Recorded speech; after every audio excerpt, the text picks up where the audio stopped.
Hello दोस्तों, मैं हूं आपकी दोस्त एंड होस्ट गुंजन भंडारी और आज हम आप सबके लिए लेकर आए हैं एक ब्रांड न्यू सीरीज जिसमें होंगे हमारे लेटेस्ट।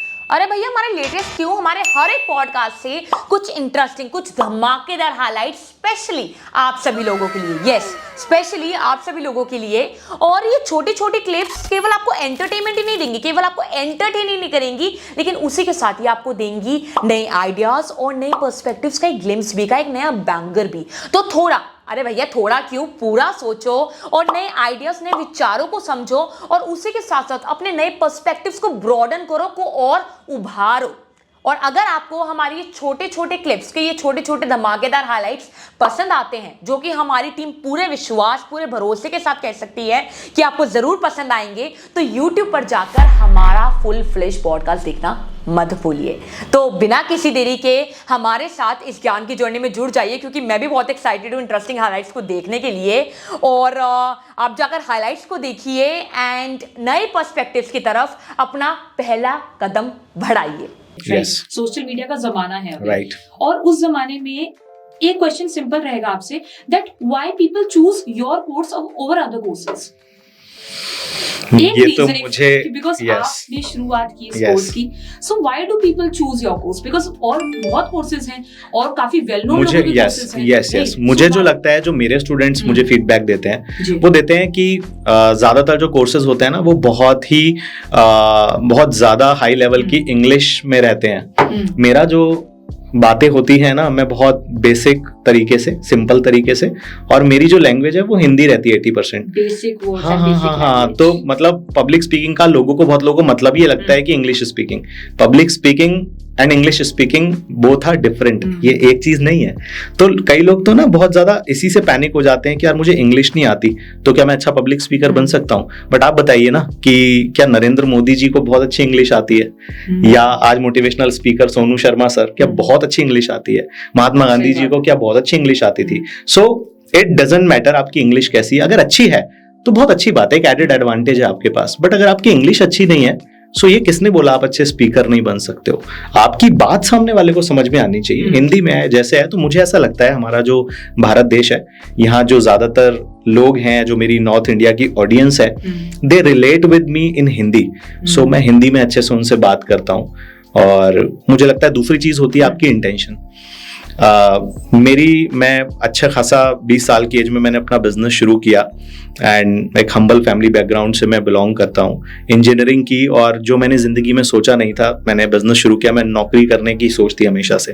बिजनेस करके at the age of 25 I achieved a good level of success। शादी से पहले घर, गाड़ी, प्रॉपर्टी, सब कुछ। आपकी शादी हो चुकी है? Yes, yeah। तो at the age of 27 I got married। तो मतलब मुझे ना ऐसा था कि अब मुझे लोगों को, जो मैंने देखा जिंदगी में, जो मैंने अचीव किया, वो इस स्किल के कारण अचीव किया। सो एक इंटेंशन थी उसके पीछे कि I have to help people out. दो चीज होती है, एक तो होता है कि कोई भी काम आप कर रहे हो सिर्फ पैसा बनाने के लिए, दूसरा काम होता है उसके पीछे कोई आपकी एक इंटेंशन भी है। और इंटेंशन एक ऐसी चीज है गुंजन, जो कि लोग सेंस कर सकते हैं। हमारे हर किसी व्यक्ति के अंदर ऊपर वाले ना एक बोलते हैं कि EDS करके एक चीज होती है, वो अंदर इंस्टॉल करके भेजा होता है। वो क्या है? वो होता है एनर्जी डिटेक्शन सिस्टम। थोड़ा बताइए। यस, फॉर एग्जाम्पल आप अपने घर जा रहे हो और घर के बाहर आपको एक डॉग मिलता है जो आपसे फैमिलियर है जी, तो वो कुछ ज्यादा रिएक्ट नहीं करेगा आपको, आप चले जाओगे। बट कोई ऐसा फिशी सा व्यक्ति जिसकी इंटेंशन खराब है और वो आता है, तो वो डॉग क्या करेगा? वो बाग करेगा। वो तो एक जानवर है ना, बट वो भी एनर्जी को डिटेक्ट कर सकता है, किसी की गलत इंटेंशन को वो डिटेक्ट कर सकता है। आप बताओ, आपको कभी ऐसा लगता है कि नहीं यार इस व्यक्ति से ना वाइब सही नहीं आ रही, एक गट फीलिंग आ जाती है, इंट्यूशन हो जाती है। What is that? That is that energy जो आपने डिटेक्ट कर ली, चाहे वो कैसे भी डिटेक्ट करिए आपने। So that is the thing. अगर आपकी एनर्जी, इंटेंशन सही नहीं है ना किसी भी व्यक्ति को लेके, वो ऑटोमेटिकली डिटेक्ट कर लेगा। इतनी भगवान ने उसके अंदर क्षमता पहले से दी है, उसके लिए कोई सीखने की जरूरत नहीं है। इतना तो सबके अंदर दिया हुआ है। तो कोई भी अगर आपकी इंटेंशन सही नहीं है तो लोग उसको डिटेक्ट कर लेते हैं, they do not relate with you. मुझे ऐसा लगता है कि मेरी इंटेंशन हमेशा से अच्छी रही, उस वजह से लोग कनेक्ट हो जाते हैं मेरे साथ, या मैं उनके साथ कनेक्ट हो जाता हूँ। और मैं जितना प्रॉमिस करता हूँ ना, मेरा एक फंडा है हमेशा आपको भी बोलूंगा, सभी लोगों को, जी। एक फंडा जिंदगी में अगर अप्लाई करके चलोगे ना, बहुत खुश रहोगे, अपनी ब्रांड बना पाओगे, लोग हमेशा एडमायर करेंगे और ज्यादा टेंशन नहीं होगी। और वो स्पेशली अगर आप कोई बिजनेस कर रहे हैं, हाँ मेरा ये क्या है, है वो? वो है under promise over delivery. Under promise over delivery का मतलब ये है कि कई लोग क्या करते हैं ना, ओवर प्रॉमिस अंडर डिलीवरी करते हैं। प्रॉमिस तो बहुत करेंगे राइट। बट डिलीवर नहीं करेंगे। हम्म। जैसे कि मान लीजिए मैंने अपनी गर्लफ्रेंड को बोला कि शादी के बाद, होता है आपने देखा होगा, हाँ। शादी के बाद तुझे तो मैं यहाँ लेके चांद जाऊंगा, सितारे ले दूंगा। चांद सितारे ले आऊंगा और ऐसा कर दूंगा वैसा कर दूंगा। शादी के बाद उनसे चाय भी नहीं बनती है, हाँ। ठीक है। तो शादी के पहले तो बहुत बड़े बड़े वादे कर दिए Right. आपने, स्विट्जरलैंड लेके जाऊंगा, हाँ। और उसके बाद नैनीताल लेके जाओगे तो क्या होगा, आप सोचो ना। तो it will be very awkward kind of situation. But आपने अगर प्रॉमिस ही नैनीताल का किया तो गोवा भी अच्छा लगेगा अगर ले जाओगे तो कम वादा करो और ज्यादा दो, पीपल वुड लव इट। लेकिन लोग उल्टा करते हैं, वो वादे ज्यादा करते हैं, बेचने के लिए कुछ भी वादा कर देंगे और उसके बाद जब डिलीवर नहीं करोगे, हाँ फिर जब आप डिलीवर नहीं करोगे तो आपका एक नेगेटिव इम्पैक्ट जाएगा। आपको इंस्टेंट छोटा मोटा पैसा बनाना है, आप कर सकते हो ये, बट अगर आपको एक ब्रांड बनना है, आपको स्टेबिलिटी चाहिए, अपना नाम बनाना है, तो फिर ये नहीं चलेगा। नाम आपके काम से बनता है, what people talk about you उससे बनता है, क्योंकि आज इंटरनेट का जमाना है, कोई भी रिव्यू डाल सकता है, कोई भी फीडबैक डाल सकता है, कमेंट डाल सकता है। And I am so proud कि इतनी लंबी जर्नी के अंदर, या मैं जब से भी सिखा रहा हूँ लोगों को, जो मेरे फीडबैक्स आते हैं, जो इंटरनेट पे गूगल रिव्यू 4.9 रेटिंग की 1500 से ज्यादा रिव्यूज हैं, सो वो मुझे फ्यूल देते हैं कि यस यार, मतलब लोगों की लाइफ में मैं जो भी इम्पैक्ट कर पा रहा हूँ, so that is the thing.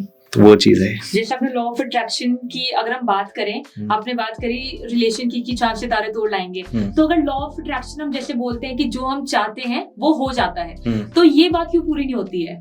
जैसे लोग प्रॉमिस करते हैं मैं चांद सितारे ले आऊंगा, मतलब अनरियलिस्टिक चीज। देखो यस मैं आपको बताऊं, लॉ ऑफ अट्रैक्शन को ना लोगों ने बहुत गलत तरीके से समझा हुआ है। लॉ ऑफ अट्रैक्शन को सही से अगर आप नहीं समझोगे ना, आप कभी भी इसको इम्प्लीमेंट भी नहीं कर पाओगे। लॉ ऑफ अट्रैक्शन पहली बात तो कोई जादू नहीं है कि जो आपने सोच लिया और हो गया, क्योंकि अगर ऐसा होता तो आज बहुत लोगों की शादी कटरीना कैफ से हो गई होती, कि उन्होंने तो सोचा है उसके बारे में, किसने नहीं सोचा बताइए। तो अगर सोचने से हो जाता ना तो फिर पता नहीं क्या आज हम देश के प्रधानमंत्री बन गए होते।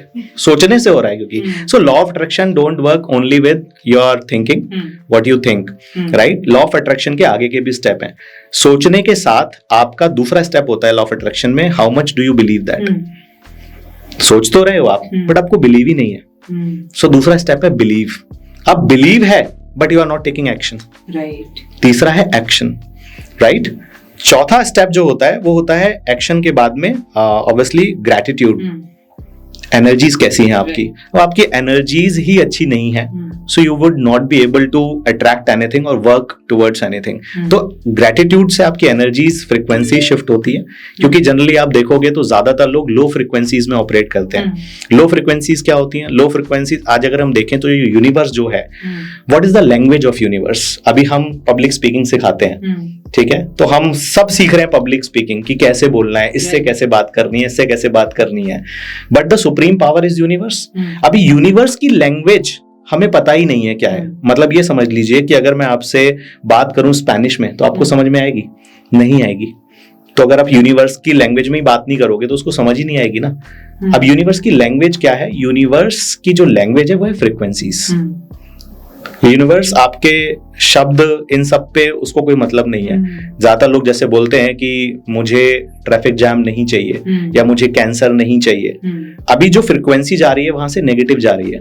अच्छा, क्योंकि नहीं चाहिए तो you are thinking about cancer, negative, you are thinking about negative. Universe ना तो सुन ही नहीं रहा है, आप तो जो फील कर रहे हो ना वो वाइब्रेशंस जा रही हैं वहां पर। तो एक स्पेक्ट्रम चार्ट होता है बेसिकली, जो एक साइंटिस्ट ने रिसर्च करके निकाला था, और उसमें फ्रीक्वेंसीज होती है हमारे हर इमोशन की। मतलब जब आप एंगर में हो, गिल्ट में हो, गुस्से में हो, तो आप बहुत लो फ्रीक्वेंसीज पर हो। अच्छा। उस चार्ट के अकॉर्डिंग। और जैसे जैसे आपकी जो ये इमोशंस हैं वो अच्छे होते हैं, आपकी फ्रिक्वेंसीज हायर फ्रिक्वेंसीज पर शिफ्ट हो जाती हैं। मतलब आप हैप्पी हो, आप ग्रेटिट्यूड में हो, आप थैंकफुल हो, सो this is very high frequency. अभी जो हाई फ्रिक्वेंसीज है ना, that help you connect with universe. आपने देखा होगा अब यूनिवर्स कैसे कम्युनिकेट करता है हमसे, हम तो फ्रिक्वेंसी से करते हैं, यूनिवर्स हमसे कम्युनिकेट करता है 3 तरीके से। पहला तरीका होता है universe communicate with us in the form of events. Yes, events मतलब जैसे कि कोई व्यक्ति अगर नेगेटिव सोच रहा है तो उसकी जिंदगी में नेगेटिव इवेंट्स घटने लग जाएंगे। अच्छा, that is a fact. That is a fact. आप देखो ना, एक इंसान हमेशा चिड़चिड़ा रहता है, गुस्से में रहता है, तो उसके साथ ऐसे ही घटनाएं घटेंगी जिससे उसको और गुस्सा है। एक व्यक्ति हमेशा परेशान रहता है, उसी का मोबाइल चोरी होगा, उसी का पर्स चोरी होगा। आपने देखा होगा कुछ लोग होते हैं जो बोलते हैं कि यार मेरी जिंदगी में तो पंगे लगे रहते हैं हमेशा, क्योंकि दे ऑपरेटेड वेरी लो फ्रिक्वेंसी, उनके इवेंट्स ऐसे होते हैं। दूसरा, universe communicate with us in the form of people. हमारी जिंदगी में ऐसे ही लोग भेजेगा जैसी हमारी फ्रिक्वेंसी है। आपको गुस्सा आता है ना, आपको और ऐसे लोग मिलेंगे जो आपको गुस्सा दिलाएंगे। आप खुश हो ना, यस, आप खुश होगे तो आपको ऐसे ही लोग अट्रैक्ट करोगे आप जो खुश हैं। फिर आप बोलते हैं ना यार इससे वाइब मैच हो रही है, इससे फ्रिक्वेंसीज मैच हो रही है, तो आप ऐसे लोगों को अट्रैक्ट कर लेते हो जिंदगी के अंदर, राइट। और तीसरा होता है universe communicate with us in the form of results. आपको परिणाम भी ऐसे मिलेंगे जैसी फ्रिक्वेंसीज होंगी। आपकी फ्रिक्वेंसीज अच्छी हैं, you will get good results. आपने देखा होगा कुछ लोग बहुत ज्यादा मेहनत करते हैं फिर भी आउटकम नहीं मिल रहे होते। मतलब मेहनत ज्यादा लेकिन आउटकम तो मिल ही नहीं रहे उनको। लेकिन कुछ ऐसे लोग हैं जिनकी मेहनत उतनी ज्यादा भी नहीं है but they are getting beyond imagination. उनकी फ्रिक्वेंसीज बहुत हाई होती हैं, उनकी जो वो एमिट करते हैं एनर्जीज, वाइब्रेशंस, वो बहुत हाई होती हैं। Do you think destiny place a crucial role in this or not? देखो, डेस्टिनी जो है ना गुंजन, मुझे लगता है कि अगर कोई लोग मुझसे पूछते हैं do you believe in destiny और नॉट, और लक और नॉट, तो मैं बोलता हूँ I believe in luck, I believe in destiny. But मुझे अच्छा घर मिला, ये मेरी डेस्टिनी थी। अच्छे पेरेंट्स मिले, मेरी डेस्टिनी थी। मुझे अच्छी अपॉर्चुनिटीज मिली, ये मेरी डेस्टिनी थी। या अच्छे वाइफ मिल गई, ये मेरी डेस्टिनी है। या अच्छा प्लेटफॉर्म मिल गया, मेरी डेस्टिनी है। महेंद्र सिंह धोनी को इंडियन क्रिकेट टीम में जगह मिली, उसकी डेस्टिनी हो सकती है। बट क्या डेस्टिनी के भरोसे वो सक्सेसफुल हो सकता है अगर मेहनत ही ना करे तो destiny can help you get good people in your life, can help getting good opportunities, but destiny alone can not make you successful if you don't work for that. तो तुम काम ही नहीं करोगे, डेस्टिनी के भरोसे बैठे रहोगे तो कुछ नहीं होने वाला है। डेस्टिनी तो तुम्हें अच्छे लोगों से मिलवा सकती है। तो understand that success is equal to destiny plus hard work. तो ये जरूर आप, मतलब मैं फॉलो करता हूँ, मैं बिलीव करता हूँ। जैसे आपने लॉ ऑफ अट्रैक्शन के बारे में बोला, तो कहीं ना कहीं our mind knows the difference, doesn't know the difference between imagination and reality. इसका एक एग्जांपल, काफी अच्छा एग्जांपल, मैं जब हम इंटरनेट स्क्रॉल डाउन कर रहे होते हैं रील्स को, तो उसमें एक एग्जांपल था डॉक्टर जो डिस्पेंसा का। जब वो 23 इयर्स के थे, I would like to elaborate the story. जब वो 23 इयर्स के थे तो वो एक एक्सीडेंट उनका हुआ जिसमें उनकी 8 वर्टिब्रेस जो थी वो टूट गई। और जब वो डॉक्टर के पास जाते हैं तो डॉक्टर उनको ये बोलता है कि आप ऑपरेशन करवा लीजिए, आप ठीक नहीं हो पाएंगे पूरी तरीके से, लेकिन ऐसा नहीं होगा कि आप पूरी जिंदगी के लिए पैरालाइज्ड हो जाएंगे। तो उन्होंने कहा कि जब मैं अपनी माँ के गर्भ में था तब भी तो कोई ऐसी पावर थी जिसने जो मेरी रीढ़ की हड्डी है वो बनाई। तो अब ऐसा क्यों नहीं हो सकता, या मैं कोई विजुअलाइजेशन या कुछ मैनिफेस्टेशन करूं जिससे एक जो अलाइनमेंट है वो ठीक हो जाए। तो उन्होंने वापस गए वो घर, उन्होंने अलाइनमेंट करी पूरी, मतलब विजुअलाइजेशन करी, और उस विजुअलाइजेशन के चलते आफ्टर 3 months वो उसी हॉस्पिटल में उन डॉक्टर से मिलने जाते हैं, खुद पैरों पे चल के अपने। Right. So this is one of the most important example I guess that attracts कि आप अपने आप पर विश्वास रखें। और दूसरा चीज, it impacts the law of attraction. Right. Law of attraction हमारे माइंड से चलता है बेसिकली, क्योंकि थॉट्स तो माइंड में ही आते हैं ना, और माइंड से ही फ्रीक्वेंसी, माइंड भी एक फ्रीक्वेंसी पे ऑपरेट करता है। हमारा सबकॉन्शियस माइंड, कॉन्शियस माइंड, हर किसी की फ्रीक्वेंसी है।